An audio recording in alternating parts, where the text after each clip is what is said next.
بسم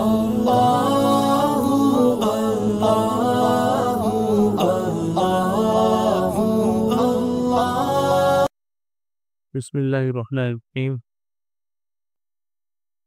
نماز پڑھتے وقت کی کیفیت۔ ہمارے اکابر اور سلف صالحین اور نیک اعمال میں جو مزہ آتا تھا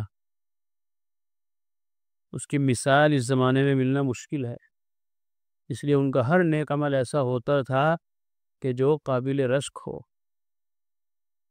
نمازیں آج بھی پڑھی جاتی ہیں، لیکن وہ نمازیں جو وہ حضرات پڑھتے تھے اس کی مثال ملنا مشکل ہے۔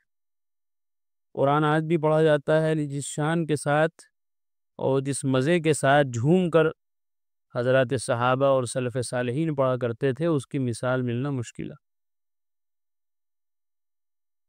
یہ حضرت عبداللہ ابن زبیر رضی اللہ عنہ کا واقعہ نقل کیا گیا ہے۔ جب بیت اللہ میں نماز پڑھا کرتے تھے تو حرم شریف کے کبوتر یہ خیال کر کے کہ یہ سوکھا ہوا درخت ہے آپ کے اوپر بیٹھ جاتے تھے۔ نماز میں جب قیام فرماتے تو ایسے سیدھے اور بغیر کسی حرکت کے کھڑے رہتے تھے کہ کبوتر اس خیال سے کہ لگتا ہے کوئی درخت ہے اور ان کے اوپر آ کر بیٹھ جاتے تھے، آپ کے اوپر بیٹھ جاتے، کیونکہ آپ اللہ تعالیٰ کے ڈر، خوف، ہیبت اور عظمت کی وجہ سے سوکھے درخت کی طرح بالکل بے حس اور بے حرکت کھڑے رہتے تھے۔ اللہ کا ڈر، خوف دیکھا نہیں دنیا میں؟ دنیا والے لوگ دنیا داروں کی جو عظمت کرتے ہیں، ان کا احترام کرتے ہیں تو کیسے کھڑے رہتے ہیں؟ ہاتھ باندھ کے۔ کوئی بڑا دنیا دار اگر ہے، کوئی عہدے دار اگر ہے تو اس کے پیچھے اس کے گارڈ اور اس کے آس پاس کے چمچے کیسے کھڑے رہتے ہیں؟ ہاتھ باندھ کے، ذرا سے بھی حرکت نہیں، بس آنکھوں سے دیکھتے رہتے ہیں ادھر ادھر۔ حالانکہ مخلوق ہے، بندہ ہے اور بہت ادنا درجے کی مخلوق ہے، اللہ کی عظمت کے سامنے تو کچھ بھی حیثیت نہیں رکھتے۔ تو اللہ کی عظمت کیسی ہونی چاہیے کہ بندہ اللہ کے سامنے کھڑا ہے تو کیسے کھڑا ہو؟ یہ حضرات بتاتے تھے کہ کیسے کھڑا ہونا چاہیے۔ ایسے کھڑے ہو جاتے تھے جیسا کہ سوکھا درخت کسی نے گاڑ دیا ہو، نہ ادھر ہلنا نہ ادھر ہلنا، بالکل بے حس اور حرکت۔ جسم میں تیر لگنے کے باوجود صحابی رسول کا نماز نہ توڑنا۔ عجیب شان کے لوگ تھے اور ان کی ہر ادا ایسی تھی کہ جس پر حیرت بھی ہوتی ہے اور رشک بھی آتا ہے۔ اور یہ کہیے کہ اس زمانے میں کتنے لوگوں کو یقین بھی نہیں آتا کہ ایسا بھی ہوا ہوگا، کیونکہ اس نے اپنی نماز دیکھی یا ہماری نماز دیکھی تو اس کو کیسے یقین آیا کہ ایسی بھی نماز لوگوں نے پڑھی ہے۔ حضرت جابر رضی اللہ عنہ فرماتے ہیں کہ ہم لوگ نبی اکرم صلی اللہ علیہ وسلم کے ساتھ مقام نخل کی جانب غزوہ ذات الرقاع کے لیے نکلے۔ ایک مسلمان نے کسی مشرک کی بیوی کو قتل کر دیا، اسے قید کر لیا۔ جب حضور صلی اللہ علیہ وسلم وہاں سے واپس آ رہے تھے، اس عورت کا شوہر آیا جو کہ کہیں گیا ہوا تھا۔ جب اسے بیوی کے قتل ہونے کی خبر ملی تو اس نے قسم کھائی کہ جب تک وہ محمد کے صحابہ کا خون نہیں بہا لے گا صلی اللہ علیہ وسلم، اس وقت تک وہ چین سے نہیں بیٹھے گا۔ چنانچہ وہ حضور صلی اللہ علیہ وسلم کے پیچھے پیچھے چل پڑا۔ آپ نے راستے میں ایک جگہ پڑاؤ ڈالا، آپ نے فرمایا آج رات ہمارا پہرا کون دے گا؟ ایک مہاجر اور ایک انصاری نے اپنے آپ کو پہرے کے لیے پیش کیا اور انہوں نے کہا یا رسول اللہ ہم پہرا دیں گے۔ آپ نے فرمایا کہ تم دونوں اس وادی کی گھاٹی کے سرے پر چلے جاؤ۔ یہ دونوں حضرت عمار ابن یاسر اور عباد ابن بشر رضی اللہ عنہما تھے۔ چنانچہ یہ دونوں گھاٹی کے سرے پر پہنچے جہاں سے دشمن کے آنے کا ڈر تھا، اندیشہ تھا، وہاں کھڑے ہوئے جا کے۔ تو انصاری نے مہاجر صحابی سے کہا کہ ہم دونوں باری باری پہرا دیتے ہیں۔ پہرا دینا ایک آدمی سے بھی ہو سکتا ہے تو دو آدمی کیوں کھڑے ہوں؟ ایک کو کچھ اور کام کر لینا چاہیے۔ حالانکہ یہ بھی بڑا کام تھا پہرا دینا بھی۔ قرآن کریم کے اندر بھی اس کی فضیلت آئی ہے، رابطو، اس کو کہتے ہیں عربی میں مرابطت، مرابط، اللہ کے راستے میں پہرا دینا، اسلامی سرحد کی حفاظت کرنا۔ تو دونوں نے کہا کہ باری باری پہرا دیتے ہیں، ایک پہرا دے اور دوسرا سو جائے۔ اب تم بتاؤ کہ میں کب پہرا دوں، شروع رات میں یا آخر رات میں؟ مہاجر صحابی نے کہا نہیں، تم شروع رات میں پہرا دو۔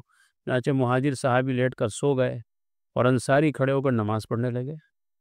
یہ دیکھیے، ایسے خوف کے ماحول میں کسی نماز کی سوجے گی؟ اس کی تو ہر وقت نگاہ لگی رہے گی ادھر کہ دشمن نہ آ جائے۔ لیکن ان لوگوں کو ایسا جنون تھا نماز کا اور عبادتوں کا کہ اس کے بغیر رہا نہیں جاتا۔ چنانچہ وہ آدمی آیا جس کی بیوی قتل ہوئی تھی. جب اس نے دور سے ایک آدمی کھڑا ہوا دیکھا تو وہ یہ سمجھا کہ مسلمانوں کے لشکر کا جاسوس ہے. چنانچہ اس نے ایک تیر مارا جو ان انصاری کو آ کر لگا. انصاری نے وہ تیر نکال کر پھینک دیا اور نماز میں کھڑے رہے. اس نے دوسرا تیر مارا، وہ بھی آ کر ان کو لگا، انہوں نے اسے بھی نکال کر پھینک دیا اور نماز میں کھڑے رہے. اس آدمی نے تیسرا تیر مارا، وہ بھی آ کر ان کو لگا، انہوں نے اسے بھی نکال کر پھینک دیا اور پھر رکوع اور سجدہ کر کے نماز پوری کی اور اپنے ساتھی کو جگایا اور اس سے کہا اٹھو بیٹھو، میں تو زخمی ہو گیا ہوں. وہ مہاجر جلدی سے اٹھے. اس آدمی نے جب ایک کی جگہ دو کو دیکھا تو سمجھ گیا کہ ان دونوں حضرات کو اس کا پتہ چل گیا ہے. چنانچہ وہ تو بھاگ گیا. جب مہاجر صحابی نے انصاری کے جسم میں سے کئی جگہ خون بہتے ہوئے دیکھا تو انہوں نے کہا سبحان اللہ، جب اس نے آپ کو پہلا تیر مارا تو آپ نے مجھے اس وقت کیوں نہیں اٹھایا؟ انصاری نے کہا کہ میں ایک سورت پڑھ رہا تھا تو میرا دل نہ چاہا کہ اسے ختم کرنے سے پہلے چھوڑ دوں. قرآن کریم کی تلاوت کر رہا تھا، ایک ایسی سورت پڑھ رہا تھا کہ بڑا مزہ آ رہا تھا اس کے پڑھنے میں. یہ دیکھیے تیر لگ رہے تیر. اللہ معاف فرمائے، یا تو تھوڑی سی گرمی اگر ہمیں لگ جائے مسجد میں، اگر ایسی نہ لگے اور کولر نہ چلے تو کیا کہتے ہیں امام صاحب کو کہ گرمی بہت ہے، ہلکا سا ہاتھ رکھ لیو، آج ہلکی سی پڑھا دیو، آج چھوٹی چھوٹی صورتیں پڑھا دیو آج. اور توبہ اگر مچھر نے کاٹ لیا تو بس وہیں ایک دم رکو. مکھی اگر آ گئی تو وہیں اپنے اسی کے ساتھ لگ گیا. اور یہ دیکھو کیا کہہ رہے صحابی کہ میں ایک سورت پڑھ رہا تھا اور اس کے پڑھنے میں اتنا مزہ آ رہا تھا کہ تیر لگ رہا ہے، خون بہہ رہا ہے، لیکن یہ کہہ رہا ہے کہ مجھے اچھا نہیں لگا کہ اس کو بیچ میں چھوڑ دوں. لیکن جب اس نے لگاتار مجھے تیر مارے تو میں نے نماز ختم کر کے آپ کو بتا دیا. خون بہنے لگا، ظاہر سی بات ہے خون نکل گیا تو نماز بھی ٹوٹ گئی. اور اللہ کی قسم جس جگہ کے پہرے کا حضور صلی اللہ علیہ وسلم نے مجھے حکم دیا تھا، اگر اس جگہ کے پہرے کے رہ جانے کا خطرہ نہ ہوتا تو میں جان دے دیتا، اس صورت کو بیچ میں نہ چھوڑتا. اللہ اکبر. حضور نے جو ڈیوٹی میری لگائی تھی، اگر اس ڈیوٹی کا مجھے ڈرنا ہوتا کہ حضور پوچھیں گے بھائی تمہیں کس کام کے لیے وہاں پہ بھیجا تھا، نماز پڑھنے بھیجا تھا تمہیں، تم نماز پڑھنے لگ گئے. تو اگر مجھے یہ ڈرنا ہوتا کہ حضور پوچھیں گے اور حضور کو جواب دینا پڑے گا تو میں اپنی جان دے دیتا، لیکن یہ صورت بیچ میں نہ چھوڑتا. مجھے خیال آیا کہ حضور پوچھیں گے بھائی دشمن آیا تھا تم نماز میں لگے رہے. یہ دیکھو ان حضرات کا کیسا نماز کے اندر خشوع اور خضوع تھا، کیسا قرآن کریم سے ان کو محبت تھی، اس کی مثال نہیں ہے. حضرت اویس قرنی رحمہ اللہ ساری رات نہیں سوتے تھے اور فرمایا کرتے تھے لا ینام لیلہ ویقول ما بال الملائکۃ لا تفتر ونحن نفتر. تعجب ہے کہ فرشتے تو عبادت کرتے کرتے تھکتے نہیں اور ہم اشرف المخلوقات ہو کر تھک جائیں اور آرام کی نیند سو جائیں. اللہ نے ہمیں اشرف المخلوقات بنایا، فرشتوں سے بھی اشرف بنایا ہے، تو ہماری شان تو فرشتوں سے بھی اعلیٰ ہونی چاہیے. تو لہذا ہم کیوں سوئیں؟ رات بھر اویس قرنی رحمۃ اللہ علیہ عبادت میں مشغول رہتے ہیں. عاصم بن یوسف رحمہ اللہ نے حاتم اصم رحمہ اللہ سے پوچھا آپ کس طرح نماز پڑھتے ہیں؟ فرمایا جب نماز کا وقت آتا ہے تو بڑی احتیاط کے ساتھ وضو کرتا ہوں تاکہ کوئی سنت اور مستحب رہ نہ جائے. اچھی طرح وضو کر کے جائے نماز پر آ کر تھوڑی دیر بیٹھ جاتا ہوں تاکہ تمام اعضاء پرسکون ہو جائیں، پھر کھڑا ہوتا ہوں. یہ بھی ایک ادب ہے کہ آدمی چل کے آیا تو سانس پھول گیا ہے، آدمی کاروبار سے آیا ہے نکل کے تو دماغ ابھی وہیں ہے، آدمی سو کے اٹھ کے آیا ہے تو بدن کے اندر سستی ہے. اگر ایسے ہی نماز میں لگ جائے گا تو کما حق کہو نماز نہیں پڑھ سکتا. کاروبار میں سے آیا تو ذہن ابھی وہیں ہے، اس کو وہاں سے ہٹانے میں ٹائم لگے گا. ایسے ہی سو کے آیا تو آدھی نماز تو سستی میں چلی جائے گی.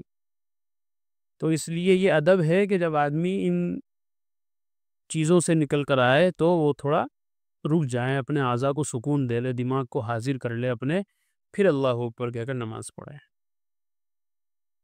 کعبہ شریف کو اپنے سامنے، رب العالمین کو اپنے سر پر، جنت کو اپنی دائیں طرف، دوزخ کو بائیں طرف اور ملک الموت کو اپنے پیچھے خیال کرتا ہوں. اس طرح نماز پڑھتا ہوں گویا میں بیت اللہ کے سامنے کھڑا ہوں. جب بیت اللہ کے سامنے آدمی نماز پڑھتا ہے اس کی کیا کیفیت ہوتی ہے کہ اللہ کے بڑے دربار میں گھر کے سامنے کھڑا ہوں تو کتنا خشوع خضوع اہتمام کرتا ہے بندہ.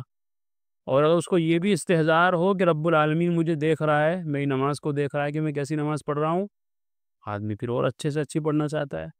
دنیا میں ہی دیکھ لیا جائے کہ جو ریاکار لوگ ہوتے ہیں اپنے اعمال دکھلاوے کے لیے کرتے ہیں، اگر ان کو پتہ چل جائے کہ میں اس عمل کے اندر مشغول ہوں اور دو آدمی مجھے دیکھ رہے تو اس کی کیفیت بدل جاتی ہے عمل کرنے کی، اور اس کے اندر بہت زیادہ وہ احتیاط کرتا ہے تو رب العالمین دیکھ رہے ہیں. جنت دائیں طرف ہے، اگر میں نے اچھی نماز پڑھی تو جنت ملے گی، بائیں طرف دوزخ ہے اس میں چلا جاؤں گا. اور پیچھے موت کا فرشتہ کھڑا ہے کہ سلام پھیر اور میں تجھے لے چلوں. تو ایسی ذہنیت بنا کے میں نماز پڑھتا ہوں. تو بتاؤ کیسی نماز ہوگی پھر وہ آخری نماز سمجھتا ہوں اس کو، بس آخری نماز ہے میری. پھر نماز کو اپنی آخری نماز خیال کرتا ہوں، بڑی تعظیم سے اللہ اکبر کہتا ہوں، نہایت ادب کے ساتھ قرات کرتا ہوں، نہایت عاجزی اور انکساری کے ساتھ رکوع کرتا ہوں، انتہائی ذلت اور عاجزی کے ساتھ سجدہ کرتا ہوں، اور انتہائی انکساری کے ساتھ گردن جھکا کر التحیات پڑھتا ہوں، پوری امید کے ساتھ سلام پھیرتا ہوں اور اللہ کے ڈر اور خوف کو دل میں رکھتا ہوں، اور نماز قبول ہونے کی امید اور نہ قبول ہونے کا ڈر دل میں رکھ کر نماز سے فارغ ہو جاتا ہوں. اسی لیے نمازوں کے بعد آتا ہے کہ 3 دفعہ استغفار پڑھنا چاہیے. اللہ کے نبی پڑھتے تھے. تو اس کی وجہ یہی ہے کہ جس شان کی نماز ہونی چاہیے تھی، جس شان کا رکوع سجدہ ہونا چاہیے تھا، جس شان کا قیام ہونا چاہیے تھا، نہیں کر پایا بندہ. تو اس لیے استغفر اللہ استغفر اللہ استغفر اللہ 3 دفعہ، تاکہ اللہ ہماری کوتاہی معاف کر دے. اور آئندہ ساری عمر ایسی نماز پڑھنے کا عہد اپنے دل میں کرتا ہوں، اور پورے 30 سال سے اسی طرح کی نماز پڑھ رہا ہوں. یا رب. عاصم بن یوسف یہ باتیں سن کر چیخیں مار مار کر روتے جاتے تھے اور افسوس کے ساتھ کہتے جاتے تھے، ہائے ہم سے تو اس طرح کی ایک نماز بھی کبھی ادا نہیں ہوئی. اور یہ اللہ کا بندہ 30 سال سے ایسی نماز پڑھ رہا ہے، کیا نماز ہوگی. سعید ابن مسیب رحمۃ اللہ علیہ کا 40 سال سے باجماعت نماز پڑھنا. شیخ سعید ابن مسیب رحمہ اللہ نے فرمایا 40 سال سے میری باجماعت نماز فوت نہیں ہوئی. 40 سال سے جب بھی اذان ہوئی تو سعید ابن مسیب اس سے پہلے ہی مسجد میں موجود ہوتے تھے. ابن حرملہ رحمہ اللہ کہتے ہیں کہ میں نے سعید ابن مسیب کو فرماتے سنا، میں نے 40 حج کیے ہیں. اللہ، 40 حج کیے ہیں. اور نماز کا کیا اہتمام کہ 40 سال سے کوئی نماز جماعت کے ساتھ نہیں فوت ہوئی، اور 40 سال اس حال میں گزرے کہ مسجد میں پہلے پہنچ گیا اور اذان بعد میں ہوئی. یہ سارے اکابر، یہ سارے ہمارے اسلاف اپنے اعمال سے ہمیں یہی نمونہ دے کر گئے ہیں اور یہی سبق دے کر گئے ہیں کہ دیکھو نماز ایسے پڑھی جاتی ہے. نماز اتنی شان کی چیز ہے، نماز اتنی بڑی چیز ہے. یہ حضرت سعید ابن مسیب ابو ہریرہ رضی اللہ تعالیٰ عنہ کے داماد ہیں، بہت بڑے آدمی ہیں. اللہ تعالیٰ ہمیں بھی نیک اعمال کو پورے خشوع خضوع کے ساتھ کرنے کی توفیق عطا فرمائے.